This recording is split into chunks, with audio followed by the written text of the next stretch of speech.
Good evening everyone. Today's आयुर्वेदाच्या मराठी ह्या माध्यमाच्या आपले दोन माध्यम आहेत, मराठी आणि हिंदी. तर याच्या जवळपास मला वाटतं 35वा लेक्चर असेल कदाचित. ओके. तर त्यामध्ये सगळ्यांचं स्वागत आहे. आणि आता आपण नोट सगळे आपल्या प्रिपेअर झालेले आहेत. ओके. तर हे थोडंसं ओव्हरव्ह्यू मी तुम्हाला देतोय. ठीक आहे. नोट्स आपल्या बऱ्यापैकी झालेल्या आहेत. आणि 8 चॅप्टरच्या नोट्स, 8 पैकी 8 चॅप्टर कम्प्लीट काल आपण केलेले रात्री 1-1:30 वाजता. मग ते आपण पाठवलेत 1 वाजून 38 मिनिटांनी ते शेअर केलेत तुम्हाला. ठीक आहे. त्याच्या आधी 7, 6, 5 आणि रिपब्लिक डे असे ते सगळे मॅसेज आणि एनटीटी मॉक टेस्ट 1 ते 25 ह्या पण आपल्या लोडेड आहेत. उरलेल्या 75 15 दिवसात आपण कम्प्लीट करून भरपूर प्रॅक्टिससाठी नंतर मग फक्त आपले रिव्ह्यू लेक्चर्स. आणि माझं असं आहे की जे 11,000 मस्ट नो टर्म आहेत ते जेवढे पॉसिबल करता येईल तेवढं करूया. असं सांगता येत नाही की एक्झाम मार्च मध्ये सांगितले तर मार्च मध्येच घेतील, डिले पण करू शकतात. आणि मग फेब्रुवारी मिड पर्यंत जर फॉर्म आला तर ते एक्झॅक्टली कळेल. ओके. तर सगळ्यांनी मॉक टेस्ट सोडून राहायला सुरुवात करावी.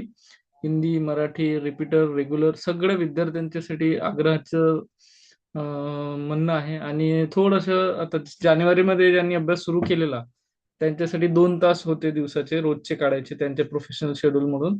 आता तुम्हाला प्रामुख्याने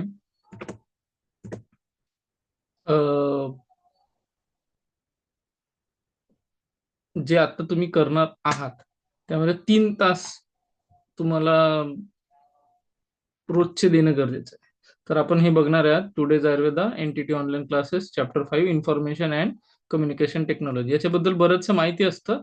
आणि मला असं वाटतं की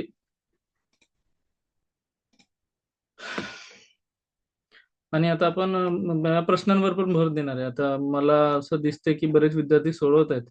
अं, बघूया आपण. असं आहे की आता प्रश्नांचे स्वरूप सांगतो. हा जो प्रश्न आहे हा केस सिनेरिओ जे आहे त्याच्या स्वरूपाचा प्रश्न आहे. हा पण त्याच पद्धतीचा प्रश्न आहे. हा जो सिक्वेन्सिंगचा प्रश्न आहे. त्यानंतर हा शेड्यूल आहे कसा ते अभ्यास करायचा. बाकी असेसमेंट ज्या मेथड्स होत्या त्या रुब्रिक्स वगैरे आपण मागच्या वेळेस टाकलेले आहेत. सीपीजीएचं पण एक आहे, एक फक्त पीडीएफ मला टाकायची आहे. ओके. त्यानंतर हे जे आहेत तसे एमसीक्यू मी जसे जसे टाकत जाईन तसं तसं प्रॅक्टिस करत जा. आपण वेळ न दवडता आपण सुरू करूया लेक्चर आजचं. फुल स्क्रीन करतो.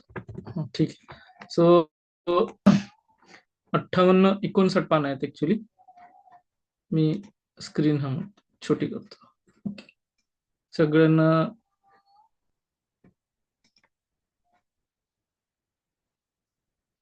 दिसत असेल स्क्रीन. ओके. ठीक. So all in one app to prepare the NTT March 2026. आता अनाउन्समेंट त्यांनी 2026 ची केली आहे. जर उशिरा झालं तरी चालेल, आपल्याला भरपूर वेळ येईल. नाही झालं तरी आपले पण बऱ्यापैकी आता 50% कव्हर झालेलं आहे. 5, 6, 7, 8 असे 4 चॅप्टर आपल्याला कव्हर करायचे आहेत. नवीन बॅनर, इन्फॉर्मेशन अँड कम्युनिकेशन टेक्नॉलॉजीचं हा माझा नंबर. आणि ही जी फीज आहे मेन कोर्सचीच इथं टाकली आहे मी. कदाचित त्याच्यानंतर जसे एक्झाम डिक्लेअर होईल तेव्हा एक 30 डेजचा पण एक कोर्स असतो. पण ते जेव्हा ते डिक्लेअर होईल तेव्हा, सध्या तरी हेच आहे. आणि याच्यात ज्यांची आर्थिक परिस्थिती चांगली नाही आहे किंवा ज्यांना मनापासून करायची इच्छा आहे आणि एक साधारणतः 7 फेब्रुवारीच्या आसपास मी एक स्कॉलरशिपचा विचार करतोय. 7/2/2026 ह्या तारखेला आपण एक मॉक टेस्ट एक फ्री करणार आहे. आणि तो ज्याच्यातला तो टॉपर राहील. आता ते 100 पैकी कुठलाही नंबर असू शकतो. एक मॉक टेस्ट आपण फ्री करणार आणि त्याच्यात जो टॉपर राहील त्याला आपण फ्रीमध्ये त्या कोर्सचा ऍक्सेस देणार आहे. त्याचं अनाउन्समेंट मी लवकरच करेन. तसं एक सगळ्या विद्यार्थ्यांच्या हितासाठी आणि होतकरू विद्यार्थ्यांच्या याच्यासाठी, कारण की आता आणि 1 फेब्रुवारीला सगळा कोर्स सगळ्या विद्यार्थ्यांना फ्रीमध्ये 24 तासासाठी आपण करून देणार आहे. याच्यामध्ये असं असतं, आपण असं मागच्या वेळेस पण प्रयोग केलेले 2024 मध्ये 25 मध्ये. तुम्हाला फक्त ऍप्लिकेशन डाउनलोड करायचे, सगळे सगळे जो स्टडी मटेरियल असेल तो फ्री असेल 24 तासासाठी. आणि मग त्यानंतर मी 2 तारखेला 2 फेब्रुवारीला सगळं लॉक करणार. मला वाटतं 31 तारखेला केलं तरी चालेल, म्हणजे संडे ज्या दिवशी आहे त्या दिवशी बऱ्याचपैकी तुम्हाला अभ्यास करता येऊ शकतो. मी एकदा टाइम टेबल चेक करतो आमच्या शेड्यूलचा. ठीक आहे. 29 आज आहे.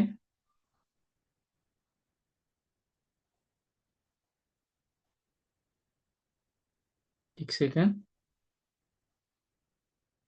संडे मला वाटतं 1 तारखेलाच येतो. हा, 1 तारखेला संडे आहे आणि त्या दिवशी बजेट पण आहे.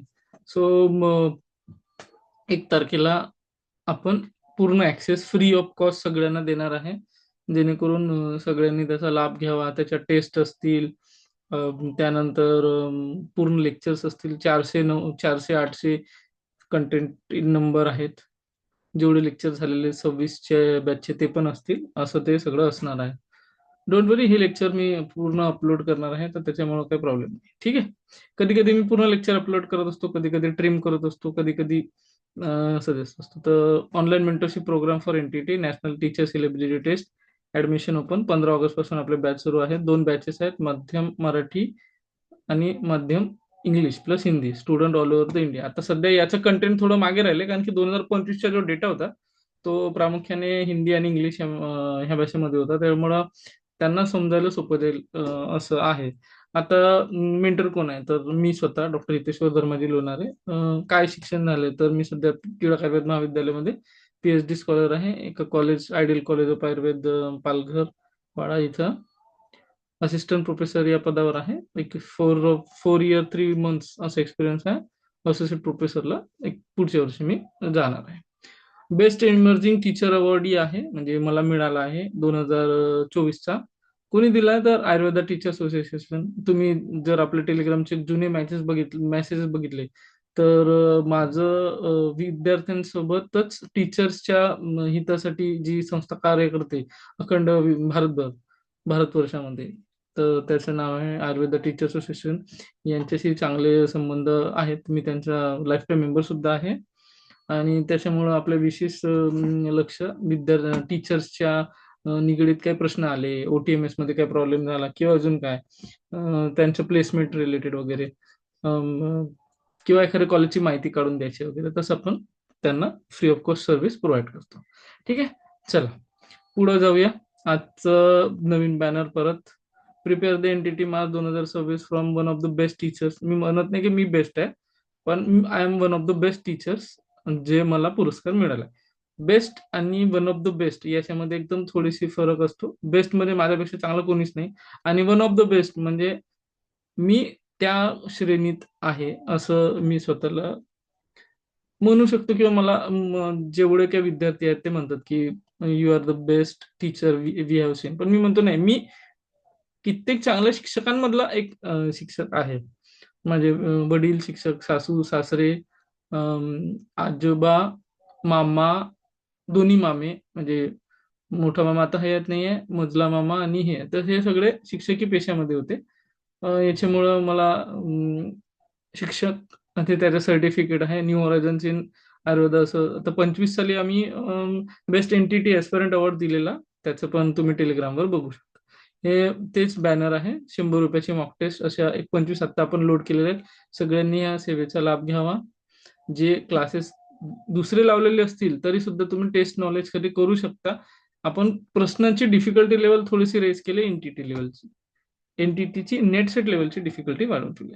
तर आता आपण सुरुवात करतोय चॅप्टर 5 आयसीटी. आयसीटी मध्ये advancement in the education technologies, त्याच्या कॉन्सेप्च्युअल फाउंडेशन जे आहेत ते आपण बघतोय. मिनिंग ऑफ एज्युकेशनल टेक्नॉलॉजी याला म्हणूया आपण ET, एज्युकेशनल टेक्नॉलॉजी. तर पहिले क्लासिकल मिनिंग काय ते पण बघतोय. Educational technology refers to the systemic application of the scientific knowledge. psychological principle, communication theories, and the technological tools to enhance the teaching learning process. प्रामुख्याने जेव्हा आधी वर्गात शिक्षक शिकवायचे तर ती ट्रॅडिशनल मेथड होती. ट्रॅडिशनल मेथडमध्ये कसं एक फळा असायचा, शिक्षक असायचे, त्यांचे काही एखादे पुस्तक असायचं किंवा नोट्स काढलेले असायचे आणि ते आपल्याला एक एक टॉपिक उलगडून सांगायचे. त्याला म्हणतात डायडेक्टिक लेक्चरशिप. डायडेक्टिक म्हणजे ते विद्यार्थ्यांना सांगायचे, मुलांनो हे लिहा रे, मग त्याच्या नोट्स काढा रे, असं. तर याच्यामध्ये काय झालं, आता सायंटिफिकली जी आपली नॉलेज आहे, सायंटिफिक नॉलेज ह्याचं अप्लिकेशन कसं करायचं, त्याच्यामध्ये काय सायकोलॉजी असू शकते, आणि ज्या वेगवेगळ्या थिअरीज आहेत कम्युनिकेशनच्या, जसं तुम्ही डायरेक्टली विचारू शकता विद्यार्थ्यांना किंवा तुम्ही हातवाऱ्याने विचारू शकता, त्याला म्हणतात नॉन व्हर्बल क्यूज, असं. तर त्या व्यतिरिक्त टेक्नॉलॉजिकल टूल्स आलेले आता बऱ्याच कॉलेजमध्ये स्मार्ट स्क्रीन आहेत. म्हणजे मी ज्या कॉलेजमध्ये, त्या कॉलेजमध्ये आधी दिवायला होतो तेव्हा पण स्मार्ट स्क्रीन होती आणि आता पण स्मार्ट स्क्रीन आहे. तर त्याच्यामध्ये आता आज आम्ही विद्यार्थ्यांना काय शिकवलं तर स्टेथोस्कोप शिकवला. मग स्टेथोस्कोप मध्ये अप्लाइड एस्पेक्ट ऑफ स्टेथोस्कोप मध्ये काय होतं की रेस्पिरेटरी साऊंड जे वेगळे आहेत, स्टायडर आहे किंवा रॉंकाय आहेत, हा, विजेस आहेत, क्रिपिटेशन आहेत. तर हे जे साऊंड्स आहेत, ह्या साऊंड्स मध्ये कशा पद्धतीचा साऊंड येतो हे तुम्ही पुस्तकातून वाचून समजणार आहे का? नाही, त्याने एक्झॅक्टली त्या स्मार्ट स्क्रीन मध्ये जो काही स्पीकर आहे त्याच्यातून ऐकायला दिलं तर ते तसे सुंदर पद्धतीने त्या विद्यार्थ्यांना ग्रास होतं आणि त्यांचे एंगेजमेंट पण लक्षात राहते. अरे मला, आम्ही ग्रुप केले, 10-10चे ग्रुप केले 100 विद्यार्थ्यांचे, आणि 10 विद्यार्थ्यांना, कोणाला क्रिपिटस, कोणाला प्लुरल रब, कोणाला रॉंकाय, कोणाला स्टायडर, असे ते साऊंड ऐकायला, म्हणजे त्यांनी शोधायला सांगितले आणि मग नंतर आम्ही प्ले केले. त्याच्यामुळे काय झालं, वर्गात एंगेजमेंट वाढली. म्हणजे काय झालं, टीचिंग लर्निंग प्रोसेस चांगली झाली. कशाच्या माध्यमातून चांगली झाली? टेक्नॉलॉजिकल टूल्सच्या माध्यमातून. म्हणजे हे आज ऍक्टिव्हिटी घेतली म्हणून मी सांगतो. असे बरेच उदाहरण आहेत. जसं जसं लेक्चर होईल तसं मी तुम्हाला सांगत जाईल. तर educational technology is not the equipment centred but process centre. आता याच्यात बघा, ती प्रोजेक्टर आहे आपल्या समोर किंवा स्क्रीन आहे, तर त्याच्यावरच पूर्ण अवलंबून आहे का? नाही.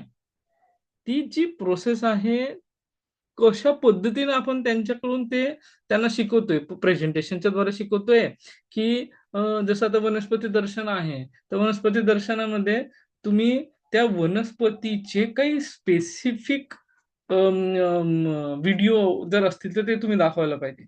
सो द एज्युकेशन टेक्नॉलॉजी ही नेहमी प्रोसेस सेंटर असते, focusing on planning, implementation, evaluation and feedback in the education. Feedback फार महत्वाचा आहे. विद्यार्थ्यांना कळलं पाहिजे की कुठल्या पद्धतीने त्यांना चांगलं समजतं, त्यांना प्रेझेंटेशनद्वारे चांगलं समजतं, की एज्युकेशन टूरद्वारे समजतं, की त्यांना प्रोजेक्टरवर एखाद्या गोष्ट समजून सांगितली तर समजतं, की व्हिडिओद्वारे समजू शकतं. आता डिसेक्शन आहे, डिसेक्शन मध्ये तुम्ही किती व्हिडिओ दाखवला तरी त्यांना समजणार आहे का? नाही. जोपर्यंत प्रत्यक्ष ते बघणार नाहीत तोपर्यंत त्यांना कळणार नाही. ठीक आहे, पुढे जाऊया. तर इव्होल्युशन कसं झालं, तर हा प्रश्न मागच्या वेळेस पण विचारला होता. आता पण लक्षात घ्या. टीचिंग एड्स एरा, त्याला वेगवेगळे एड्स कोणते कोणते, तर चार्ट्स आहेत, मॉडेल्स आहेत, चॉक आहेत, असं. त्यानंतर ऑडिओ व्हिज्युअल एरा, म्हणजे हा सिक्वेन्सिंग टाईपचा क्वेश्चन तुम्हाला विचारू शकतात. कुठला प्रश्न? सिक्वेन्सिंग. कुठ तर काय सिक्वेन्सिंग झालेलं आहे?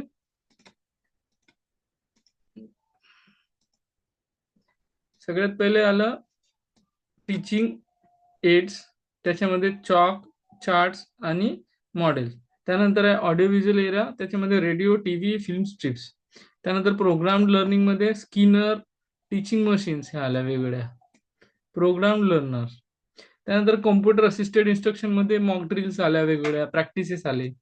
त्यानंतर आयसीडी बेस्ड लर्निंग म्हणजे इंटरनेट आलं. इंटरनेटमध्ये पण आता बरेचसे कोर्सेस आहेत, कॉर्सेरा किंवा आता मला सध्या तरी कोर्सेराच आठवते. त्यानंतर LMS, लर्निंग मॅनेजमेंट सिस्टम, याचा फुल फॉर्म नेहमी विचारतात. LMS म्हणजे काय, तर लर्निंग मॅनेजमेंट सिस्टम. त्यानंतर डिजिटल आणि स्मार्ट टीचिंग मध्ये AI आलं. आता बरेच विद्यार्थी chat GPT, perplexity, Grok AI, त्यानंतर AI मधले अजून वेगळे ऍप्लिकेशन याचा वापर करतात आणि काही प्रश्नांची उत्तरं शोधायला मदत करतात.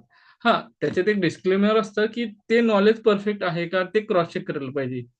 आणि आता एजंटिक ए आय असं एक येत आहे. म्हणजे चॅट जीपीटी मध्ये हा एक बॉट होता, पण एजंटिक ए आय म्हणजे तो तुम्हाला जसं आयरन मॅनचा जो ए आय होता जार्वेज, मग त्यानंतर तो विजन नावाचा जो कॅरेक्टर आहे मार्वल मधला, तो जार्वेजनी अक्वायर केला. मग अजून दुसरं ए आय त्याच्या जोडीला आला. तर अशा पद्धतीचे ए आय आता सध्या जे कधी कधी 10 वर्षापूर्वी आपल्याला स्वप्न वाटत होते, आता आपल्याला बघायला मिळतात आणि मोठ्या प्रमाणावर याच्यात इव्होल्युशन होत आहे. मूक्स आहे. तर मूक्स म्हणजे काय हे आपण बघणार आहोत आज. त्यानंतर व्हिज्युअल लॅब, व्हर्च्युअल लॅब्स. आता व्हर्च्युअल लॅब्स हे कोणी तयार केले आहेत? तर प्रामुख्याने जी संस्था याच्यात चांगली काम करते ती म्हणजे मार्क झुकरबर्ग यांची मेटा ही संस्था कार्य करते. आणि या व्यतिरिक्त अजूनही चांगले कार्य करतात, पण मोस्टली याचं जे प्रामुख्याने श्रेय जे ते मेटा या संस्थेला जातं. फेसबुक आपण सगळ्यांना माहिती आहे त्याची संस्था. याचा ट्रॅप पॉईंट काय? टेक्नॉलॉजी म्हणजे डिव्हाइस नाही, टेक्नॉलॉजी मध्ये काय तर सिस्टीम, पेडॅगॉगी आणि इव्हॅल्युएशन हे तिन्ही गोष्टींचा उहापोह याच्यामध्ये केला जातो. Advancement in the educational technology shift from teacher centre to learner centre. म्हणजे जेव्हा ट्रेडिशनल मेथड होती तर त्यामध्ये शिक्षकांना जास्त महत्व होतं. आता कसं आहे, आता विद्यार्थ्यांना काय हवं आणि कोणत्या पद्धतीने त्यांना द्यायचंय नॉलेज हे जास्त गरजेचं आहे. As per the Holmes and Grander म्हणजे हे जे काही सायंटिस्ट आहेत त्यांनी, learners are the knowledge constructors, not passive recipient. ठीक आहे. तर हे जे सेंटेन्स आहे ते कुठल्या पद्धतीच्या प्रश्नामध्ये तुम्हाला येणार आहेत? ए आर, असर्शन आणि रिझनिंग मध्ये येणार आहेत. त्यानंतर learning occurs through the interaction, collaboration and reflection. आता जेव्हा तुम्ही वर्गात शिकवणार आहे विद्यार्थ्यांना, तेव्हा त्यांच्यासोबत तुम्ही इंटरॅक्शन करता, त्यांच्यासोबत कोलॅबोरेशन करता आणि जे त्यांचे पियर्स आहेत म्हणजे वर्ग मित्र मैत्रिणी आहेत, तर ते जे करतात शिकण्यासाठी, त्याच्यामधून जी प्रोसेस असते शिकण्याची, ती अध्ययनाची शिक्षण जी प्रोसेस आहे ती खूप चांगली होते. This shift result into the e learning, blended learning. हे आता वेगवेगळे प्रकार आहेत, आपण बघणार आहोत काय याचा अर्थ होतो. फ्लिप्ड क्लासरूम, मूक्स, मूक्स लक्षात ठेवा. व्हर्च्युअल लर्निंग एन्व्हायरमेंट्स म्हणजे VLEs. आता तुम्हाला नेहमी विचारणार LMS म्हणजे काय, तर लर्निंग मॅनेजमेंट सिस्टम, आणि VLEs म्हणजे काय, तर व्हर्च्युअल लर्निंग एन्व्हायरमेंट्स. अशा पद्धतीची टेक्नॉलॉजी आता प्रगत होते. आता बघूया पुढं कॅरेक्टरिस्टिक काय मॉडर्न एज्युकेशन टेक्नॉलॉजी. पहिलं आहे इंटरॅक्टिव्हिटी. तुम्हाला विद्यार्थ्यांशी इंटरॅक्ट करतात. जसं आता झूम लेक्चर सुरू आहे, आता सध्या एवढ्या रात्री सुद्धा 7 पार्टिसिपेंट्स आपल्याकडे आहेत. त्यानंतर चॅटबॉक्स नावाचा ऑप्शन झूम मध्ये आहे. तर मग आपण जर कुणाला काही प्रश्न असेल तर चॅटबॉक्स मध्ये विचारू शकतात, किंवा मी अनाऊन्स करतो की कोणाला काही प्रश्न विचारायचे तर ते इंटरॅक्ट करू शकतात. तर हा एक मोठा टूल आपल्याला महत्वाचा आहे. त्यानंतर इंडिव्हिज्युअलिझम. आता प्रत्येकाला वेगळ्या वेगळ्या पद्धतीनं शिकता येतं. म्हणजे समजा अ, अ, रमेश किंवा राधा असे दोन विद्यार्थी आहेत. एखाद्याची शिकण्याची गती फास्ट आहे, तर तो भरभर म्हणजे 50 लेक्चर ऐकून घेणार, मॉक टेस्ट सोडवणार आणि हे जाणार. मग राधा जी आहे तिला शिकताना थोडं जरा हळूहळू ते कॉन्सेप्ट समजत समजत नोट्स वाचत वाचत करायचं. तर तिने काय करावं, तिने जे स्टडी मटेरियल आहे ते हळूहळू बघून त्याच्या पुढे जावं. ठीक आहे. फ्लेक्झिबिलिटी मध्ये एनी टाइम एनिवेअर लर्निंग हे आपल्याला बघता येते. म्हणजे टुडे जर ऍप्लिकेशन आहे, तुम्ही ओपन केलं, जगाच्या पट्यात जिथं पण इंटरनेट असेल तिथं तुम्ही फ्लेक्झिबिलिटी वेळेच्या बाबतीत आणि प्लेसच्या बाबतीत, जागेच्या बाबतीत हे तुम्हाला मिळतं. त्यानंतर मल्टिप्लिटी या इंटिग्रेशन. बऱ्याच वेळेस मी तुम्हाला व्हिडिओ पण पाठवत असतो. जसं आता अं, तुमच्या चॅनलवर बघा वरती, अं,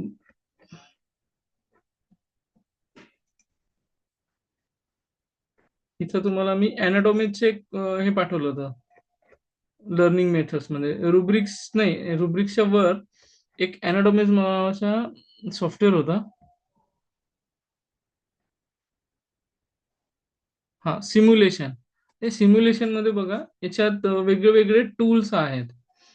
डिसेक्शन करिता ही संस्था कार्य करते, आणि 3D अॅनाटॉमीचे डिसेक्शन्स व्हर्च्युअल लेवलवर कसे बघता येईल यासाठी कार्य करते. तर व्हिज्युअलायझिंग रिअल 3D अॅनिमी याचा एक व्हिडिओ होता, आणि मग ते पण मी तुम्हाला दाखवलं होतं की कशा पद्धतीने करता येतं. हे अशा पद्धतीचे एक डिसेक्शनची बॉडी असते आणि ते 3D मध्ये ते layer by layer centimetre millimetre याचे सगळे कॅल्क्युलेशन करून त्याने अतिशय सुंदर असं सॉफ्टवेअर डिझाईन केलेलं आहे. 3D कॅडेवर्स असं त्याला आपण म्हणतो. ठीक आहे. सो अशा पद्धतीनं सुद्धा आपल्याला विद्यार्थ्यांना शिकवता येतं.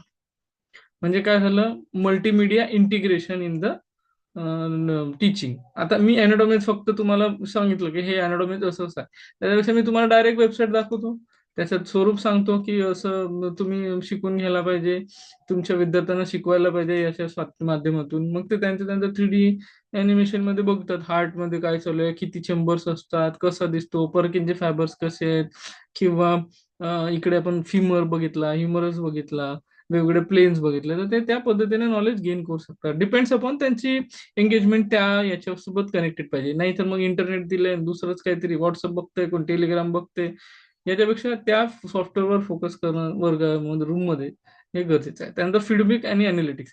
आता जेव्हा LMS मध्ये आपण जातो, लर्निंग मॅनेजमेंट सिस्टीम मध्ये, तर सगळ्यात महत्वाचं आहे फीडबॅक. फीडबॅक कसा दिला जातो, तर साधारणतः फीडबॅक हा क्लास संपल्यानंतर आपल्याला विचारतात की एक्झॅक्टली कसं आता तुम्ही फीडबॅक वाटतंय, शिकवण्यामध्ये काही सुधारणा करायची आहेत का वगैरे असं. त्यानंतर आहे अनालिटिक्स.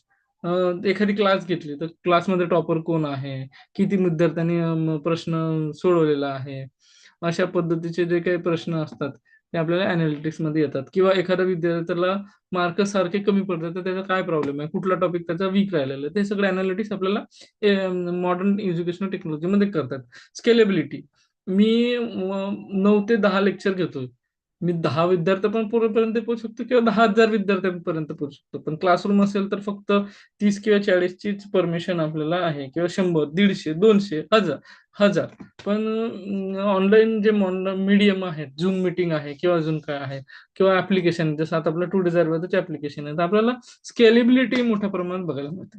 एनटीटी इन्साइट्स मध्ये interactivity is the core distinguishing feature of the modern educational technology. तर हे तुम्हाला MCQ मध्ये विचारणार, कुठलं याचं डिस्टिंग्विश फीचर आहे, तर इंटरॅक्टिव्हिटी हे कोअर डिस्टिंग्विश फीचर आहे कशाचं, तर मॉडर्न एज्युकेशन टेक्नॉलॉजीचं.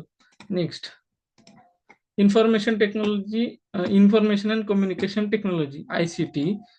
Meaning काय, refers to the technology use for the collecting, storing, processing, transmitting and disseminating information in the digital form. हे सगळं जे काय आहे, पुस्तक आहे, पुस्तक स्कॅन करून त्याची PDF बनवणं, मॅनस्क्रिप्ट आहेत खूप जुने जुने, ते जीर्ण शीर्ण होतात, म्हणून मग त्याला अतिशय चांगल्या पद्धतीने मोठ्या स्कॅनरने स्कॅन करणं, त्याला प्रोसेस करणं आणि त्याचं इन्फॉर्मेशन डिजिटल स्टोअर करणं, याला म्हणतात इन्फॉर्मेशन अँड कम्युनिकेशन टेक्नॉलॉजी. हे कोणी सांगितलेलं आहे, तर ॲलेक्स लिओन नावाच्या सायंटिस्टने सांगितलं आहे. काय सांगितलेलं आहे, the convergence of computing, communication and information enabling information system enabling rapid information exchange.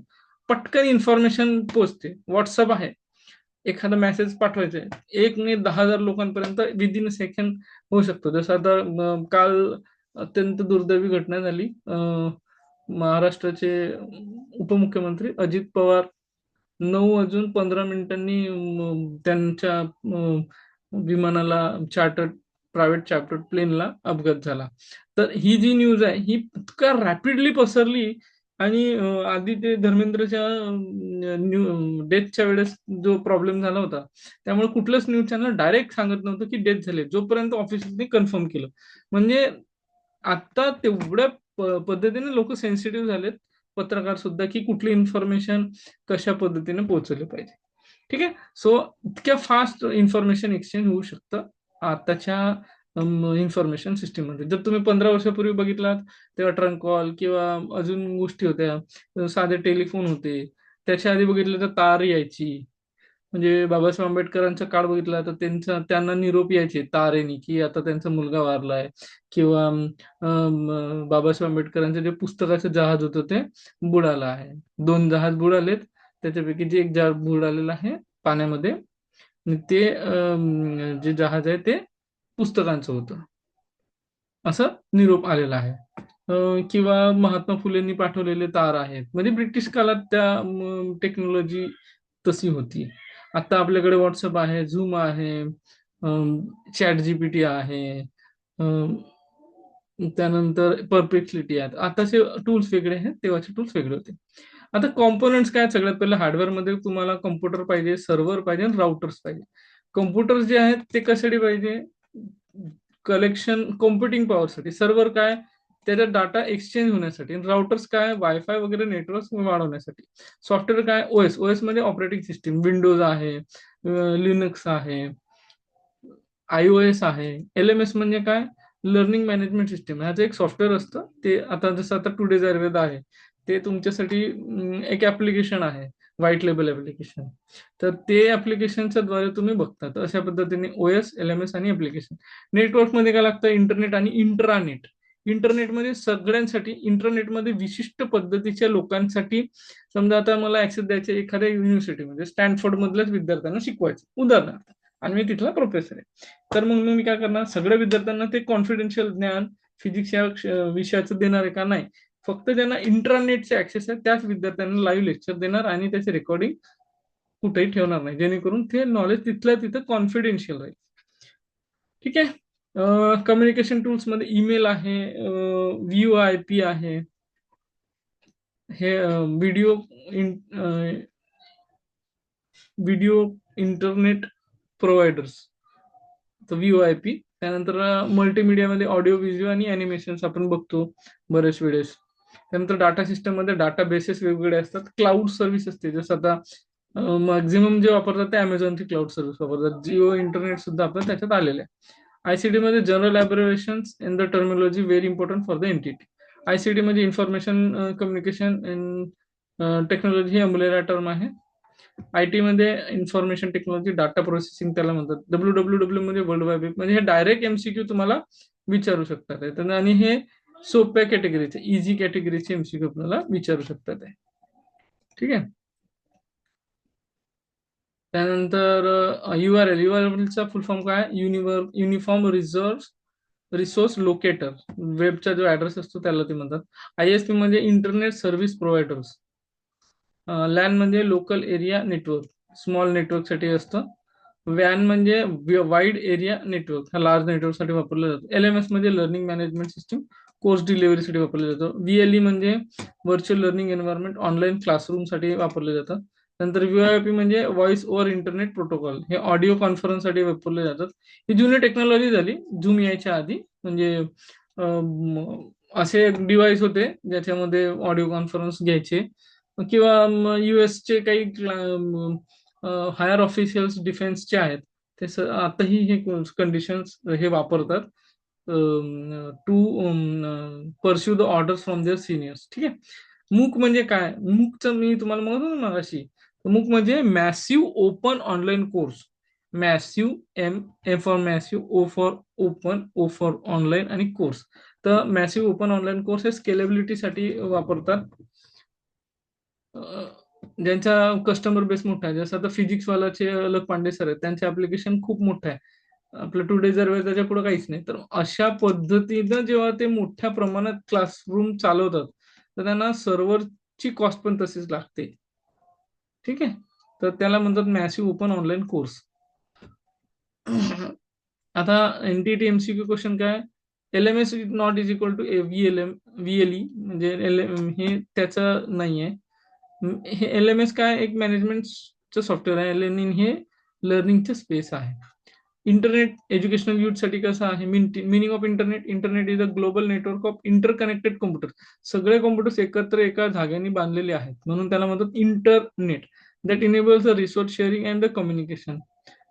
From fundamental of IT, हे जे पुस्तक आहे त्याच्यामध्ये, internet is a backbone of the modern enabled education. तर आता तुम्हाला प्रश्न परत विचारू शकतात, what is the backbone of modern ICT enabled education. तर सगळ्यात मेन आहे इंटरनेट, सगळ्यात महत्वाचं आहे. त्याच्यात ऑप्शन राहतील इंटरनेट, कम्प्युटर, ऑपरेटिंग सिस्टीम. तर आन्सर आहे internet. Education uses of internet, access to the digital library, ज्या वेगवेगळ्या डिजिटल लायब्ररी आहेत त्या. त्यानंतर MOOCs and online data courses, हे सुद्धा आपल्याला वापरता येतात. रिसर्च डाटाबेस, जसं आता रिसर्च डाटाबेसचं एक उदाहरण देतो तुम्हाला.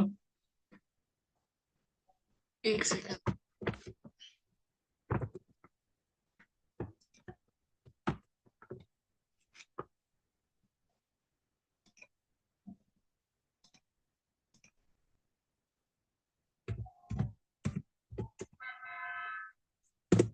धारा म्हणून जे डाटाबेस आहे, धारा कशासाठी वापरतात? हे ऑनलाईन आर्टिकल्स रिसर्च च्या सर्च करण्यासाठी वापरलं जातं प्रामुख्याने.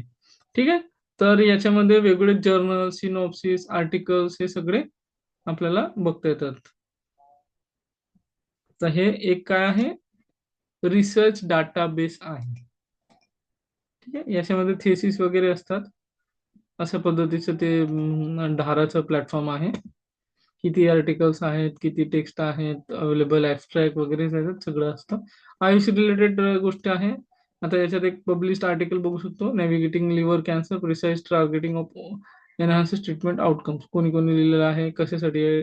दुसरा आहे drug delivery and transitional research 2025. Recent advance innovation development of metabolic targeting in tuberculosis therapy. अशा पद्धतीचे वेगवेगळे आपल्याला तिथं आर्टिकल्स बघायला मिळतात. तर हे झालं रिसर्च डाटाबेस. पुढचं आहे व्हर्च्युअल क्लासरूम्स. व्हर्च्युअल क्लासरूम तुम्हाला मी सांगितलं मगाशी. नंतर कोलॅबोरेटिव्ह लर्निंग. कोलॅबोरेटिव्ह लर्निंग सुद्धा आपल्याला बघायला मिळतं. टीचर प्रोफेशनल डेव्हलपमेंट सुद्धा आपल्याला बघायला मिळतं. त्यानंतर आहे एनटीटी फोकस काय? Internet promote democratization of the education. तर हे सेंटेन्स तुम्हाला विचारू शकतात. आयदर ट्रू ऑर फॉल्स या पद्धतीचे प्रश्न विचारू शकतात.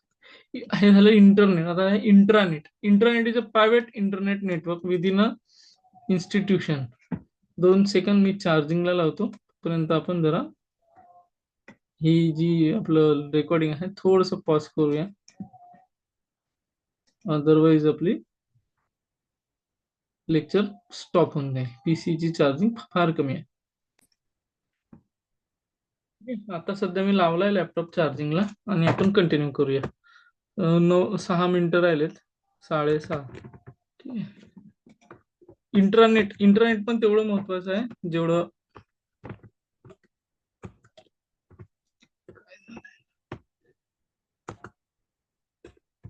sorry. तर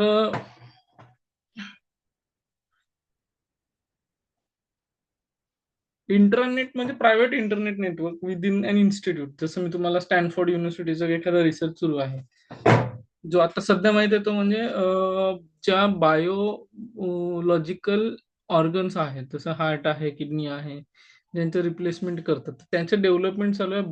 bio engineered, biotechnological engineered 3D printed organs याच्यावर रिसर्च चालू आहे मागच्या 12 वर्षापासून स्टॅनफोर्ड विद्यापीठात. तर त्याचा जो डाटा आहे खूप क्रुशियल आहे, कारण की याचा किती पण लोक गैरवापर करू शकतात आणि अर्धवट ज्ञानात करून ऑर्गन ट्रान्सप्लांट करून त्याचे पैसे भरपूर कमवू शकतात, त्याचे गैरव्यवहार करू शकतात. त्याच्यामुळे तो जो डाटा आहे हायली कॉन्फिडेन्शियल ठेवला गेला पाहिजे. त्याच्यामुळं प्रायव्हेट इंटरनल नेटवर्कमध्ये ह्या गोष्टी डिस्कस केल्या जातात. एज्युकेशनल ऍप्लिकेशन्स काय? स्टुडंट इन्फॉर्मेशन सिस्टीम आहे. Internal LMS access. प्रत्येकाला त्या गोष्टीचा ऍक्सेस आहे का? नाही आहे. मोजक्याच लोकांचा आहे. जसं आता ओपन हॅमर चित्रपट बघितला तर त्याच्यात इंटरनल एलएमएस सिस्टीम होती आणि त्याच्यात ते डिस्कस करायचे आणि डिस्कस करून त्यांनी जो लिटल बॉय नावाचा ॲटम बॉम्ब आहे तो बनवला होता. नंतर मग त्याच्यातला जो एक टेम्पलर आहे, टेम्पलर नावाचं होतं. मग त्यांनी त्याच्या नॉलेजचा गैरवापर करून किंवा असं म्हणू शकतो की तिथूनच त्याला त्याची कल्पना सुचली की न्यूक्लिअर फ्युजन आणि फिशन ह्या दोन गोष्टींचा वापर करून आपण जसं ॲटम बॉम्ब बनवतात तसं हायड्रोजन बॉम्ब पण बनवू शकतो. म्हणून ते टेम्पलर जे आहेत त्या चित्रपटामध्ये त्याचं दाखवलेलं आहे. ठीक आहे. म्हणून इथं पाहिजे कॉन्फिडन्शियल इन्फॉर्मेशन असल्यामुळे इंटरनल एलएमएस पाहिजे. Faculty communication. मग तुम्ही हायर फॅकल्टीला पण काही प्रश्न विचारत असाल तर त्याचं एक कम्युनिकेशन पाहिजे. Secure academic record. समजा रेकॉर्ड सगळं सिक्युअर राहतं, कुठे जात नाही. एडिटचं ऑप्शन नसतं आणि शेअरिंगचं ऑप्शन पण त्यामध्ये नसतं. कंपॅरिझन कसे आहेत? इंटरनेट पब्लिक आहे, ग्लोबल आहे, ओपन ॲक्सेस आहे. इंटरनेटचा ॲक्सेस प्रायव्हेट, इन्स्टिट्यूशनल, रिस्ट्रिक्टेड. तर याच्याबद्दलचे प्रश्न विचारू शकतात. Which of the following is the characteristic of intranet असे विचारू शकतात.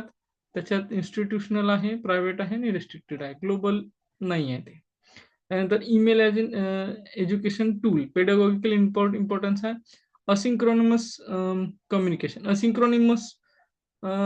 असिंक्रोनस म्हणजे काही क्रमाने ईमेलमध्ये सिक्वेन्सली शिकवता येत नाही. आणि जो सिंक सिंक म्हणतो ज्याला आपण, त्या पण गोष्टी असतातच असे नाही. एखाद्याला तुम्हाला फोन करून सांगावं लागतं, "अरे तुला मी ईमेल पाठवलास." Teacher student interaction may be possible. Assignment सबमिशनसाठी आपण बऱ्याच वेळेस एक ईमेल ॲड्रेस देतो आणि त्याच्यात करायला सांगतो. फीडबॅक मेकॅनिझमसाठी Google फॉर्म भरतो. Google फॉर्म भरण्यासाठी काय लागतं? ईमेल ॲड्रेस लागतं असं. सायंटिस्ट आहेत होमर अँड गार्डनर. त्यांनी काय म्हटलेलं आहे, email suppose reflect self paced learning. Self based learning कसं असाइनमेंट दिलेली आहे. असाइनमेंटला एक डेट दिलेली आहे 30 तारखेपर्यंत सबमिट करा. मग ते विद्यार्थी कोणी 12 तारखेला, कोणी 13 तारखेला आपल्या आपल्या गतीने सबमिट करतात असाइनमेंट. एनटीटी कसं आहे? एनटीटीमध्ये काय आहे? पॉइंट. ईमेल कसा आहे? असिंक्रोनस. तर चॅट कसं आहे? सिंक्रोनस. तर ह्या ज्या गोष्टी आहेत हे तुम्हाला एमसीक्यू मध्ये विचारू शकतात. ठीक आहे. हे हे जे पॉइंट आहेत हे तुम्हाला नेहमी विचारू शकतात. ठीक आहे. पुढे जाऊया. उरलेत मला वाटतं 2च मिनिटं उरलेत. पुढचं आहे audio conferencing education. Audio conferencing why uses voice communication via telephone or the internet, voice over internet protocol. ठीक आहे. एज्युकेशनल युजेस आहेत distant learners, expert talks, teacher training, seminars. यामध्ये हे महत्वाचे आहेत एज्युकेशनल यूज मध्ये. एक्सपर्ट टॉक साठी आपण व्हॉइस कम्युनिकेशन वापर करू शकतो. लिमिटेशन्स काय? Lack of visual cues reduces engagement. जर आता समोरचा व्यक्तीच दिसत नसेल, फक्त त्याचा आवाज ऐकत असेल, तर बऱ्याच वेळेस काय होतं की त्या याच्यामध्ये एंगेजमेंट म्हणजे लक्ष केंद्रित होणं त्या विद्यार्थ्यांचं ते पॉसिबल होत नाही. पुढे आहे व्हिडिओ कॉन्फरन्सिंग इन एज्युकेशन. जसं आहे video conferencing integrates audio plus video plus data sharing. सध्या ही स्क्रीन मी पाठवते म्हणजे काय झालं? स्क्रीन शेअर करतोय म्हणजे काय झालं? डेटा शेअर करतोय. ऑडिओ म्हणजे तुम्हाला ऐकू येतंय. व्हिडिओ म्हणजे समजा मला एखादी कॉन्फरन्स घ्यायची आणि मला पण माझे काही बॅकग्राऊंडच्या गोष्टी, माझं स्वरूप तुम्हाला सांगायचं असेल तर व्हिडिओ मी तुम्हाला सांगतो. पेडागॉगिकल ॲडव्हांटेज काय आहेत याच्यामध्ये? Real time interaction. मी तुम्हाला रिअल टाइम अवेलेबल आहे. तुम्ही मला कुठलाही प्रश्न विचारू शकता, मी त्याचं उत्तर देण्याचा प्रयत्न करणार. हे झालं रिअल टाइम इंटरॅक्शन. त्यानंतर व्हर्चुअल क्लासरूम्स आहेत, कोलॅबोरेटिव्ह लर्निंग, त्यानंतर सिम्युलेशन बेस्ड टीचिंग ह्या सुद्धा आपल्याला बघायला मिळतात. एक्झाम मध्ये काय विचारतात तर video conference bridges the transactional distance in the distant education. त्यानंतर कॉन्सेप्ट ऑफ ई लर्निंग. आता हे वेगळं पुस्तक आहे आणि त्याच्यातून हे घेतलेले मुद्दे आहेत. E learning refers to the learning facilitated and supported through the electronic technology primary using काय काय वापरतात यात? Computers, internet, digital media and communication network. कुठून घेतलं आहे तर e learning concept and practice याच्यामधून घेतलेलं आहे. काय त्यांनी ई लर्निंगचे डेफिनेशन दिलं? Use of electronic. म्हणजे आता मागच्या वर्षी हे प्रश्न डायरेक्ट विचारले होते. या प्रश्नाचं उत्तर कोणी दिलेलं आहे? कुठल्या पुस्तकातून आहे? किंवा हे कशा संदर्भात आहे? The use of electronic technology to access the educational curriculum outside of traditional classroom. हे कोणी सांगितलंय? अशा पद्धतीचे प्रश्न मागच्या एक्झाम मध्ये होते. तर की कॅरेक्टरिस्टिक फीचर आहेत ई लर्निंगचे: technology mediated, learner centred, flexible time pace and place, interactive, multimedia base आणि सेल्फ डायरेक्टेड ऑर गाइडेड. याची